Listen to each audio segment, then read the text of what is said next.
Hey, Dr. Big Ed, your guitar pedal shrink. What am I going to talk about today? Well, I'm going to shoot 2 episodes today.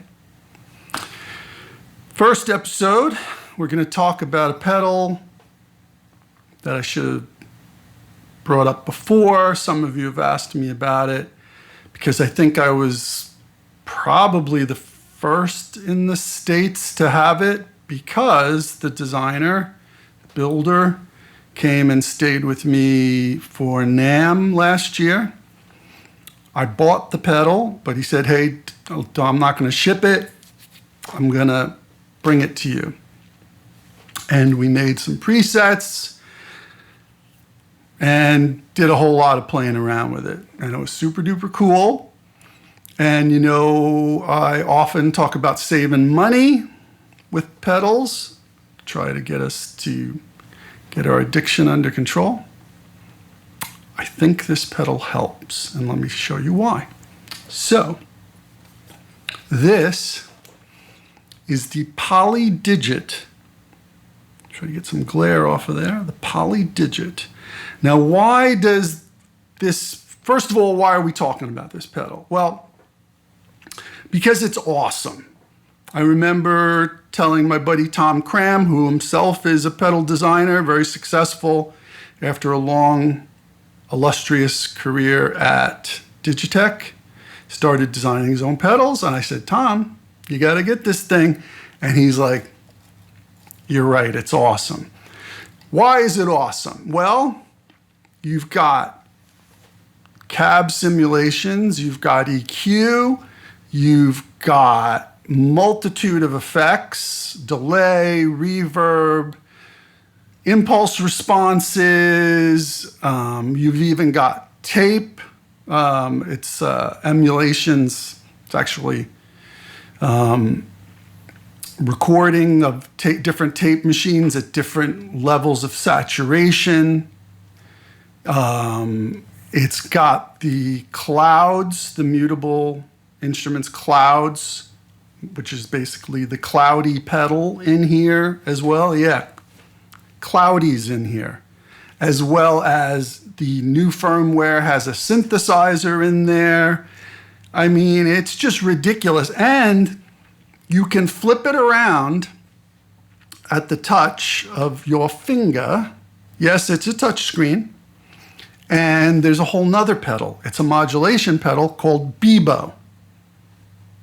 Right? So it's like completely off the hook. Now, I've done some demos of this, some really crappy ones. I did one jet lagged out of my mind because Loki, the designer, asked me to. I probably shouldn't have done it that way because it got a lot of criticism because I was doing my avant-garde lap steel and people lost their minds. It seems that people want to hear the same riffs over and over again on electric guitar.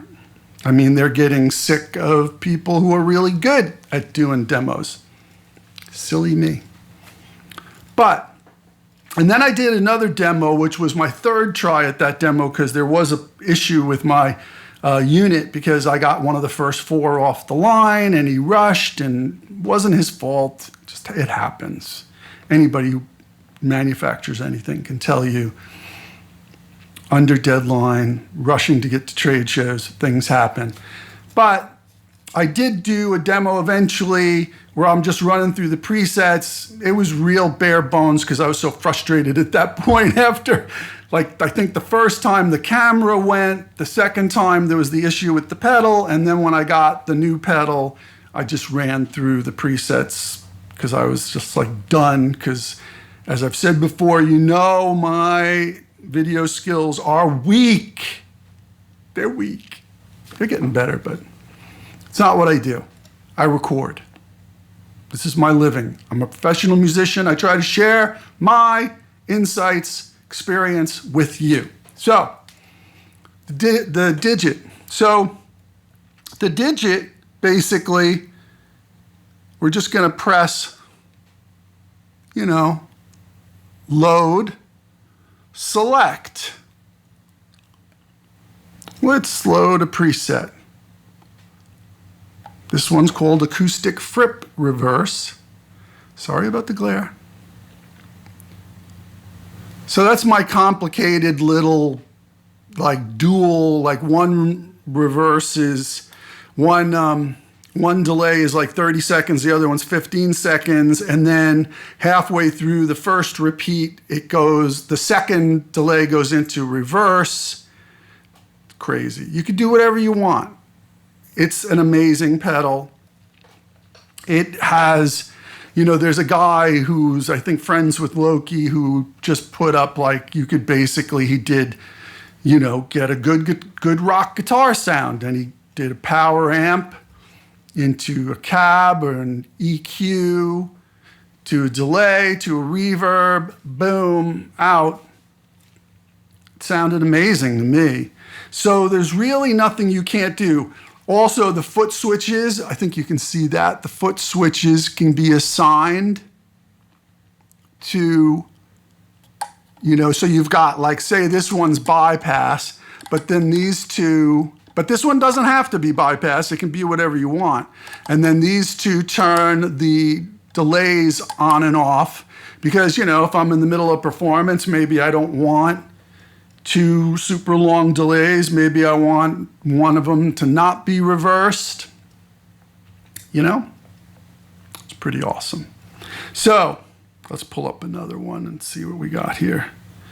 That's one of the ones I made. I made the double reverse crunchy rig. This is by this guy, Leon Todd, who's friends with Loki, I think. So boom, we're loading up a crunchy rig. Just takes a few seconds and boom, there you go. Right? And it sounds awesome. Yeah, this is the one. So you've got a mono EQ, a power amp, another mono EQ, a mono cab, a mix VCA going to the delay. You've got foot switch going to that mix VCA going to the delay. Then you have another mix VCA going to the reverb to control the mix of the delays and the reverb, and the foot switch going to that too. So these 2 foot switches control the reverb and delay, and you got a stereo reverb out. But again, it can do anything, and it's $400. So think about that. I saw one guy online, I think he had 24 delays. I mean, you could run out of DSP, right? I did it once. I was trying to make like some supercalifragilistic pedal board, and I literally just ran out. And I mean, I was running, to power amp and cabs and this and that.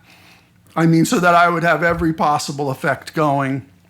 You can't expect to have a $2,000 full pedal board, $2,000 plus full pedal board into a $400 pedal. But you know what? You can get pretty close, pretty damn close. I don't know if hopefully you can see that. So I highly recommend this. He's updating the firmware all the time. He's a really good dude. I enjoyed hanging out with Loki when he was here for a week. I've seen him a couple other trade shows.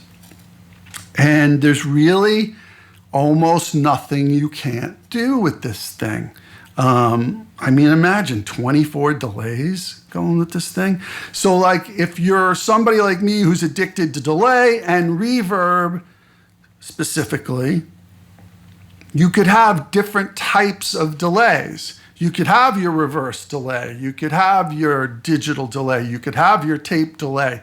You could have your long delay, short delay. You could have a couple of different types of reverb that you could turn on and off if you wanted to. There's real plates. So he's got the EMG plates in here, and I did a couple presets for those. You can EQ the send of the plate. It's awesome.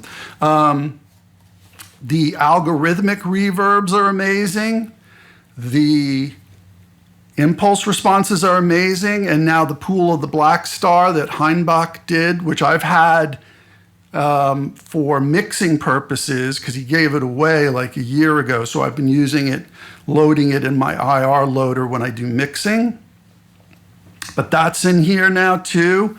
Some of my favorites, there's an AKG spring reverb that's kind of funky and unique and doesn't even really sound like a spring, but sort of, but it's really cool. It sits nicely.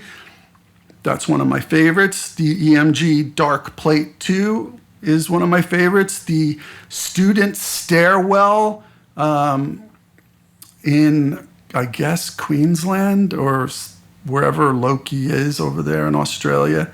There's a Student Stairwell, and they have right, left, center, amazing sounding. You're not even going to have to EQ it. It sounds so good. And again, the Pool of Blackstar sounds sick. And the algorithmic reverbs are really good. So if you've been looking for something that does a lot more than anything else on the market, including granular, including modulation if you flip over to Bebo, and now it's even got a synthesizer in it. I mean, there's so much stuff in here. This would be an hour-long video, but check out some of the other videos online. It's really a smart buy. I think you'll thank me. All right, so that's it for now. Poly Digit. See you next time.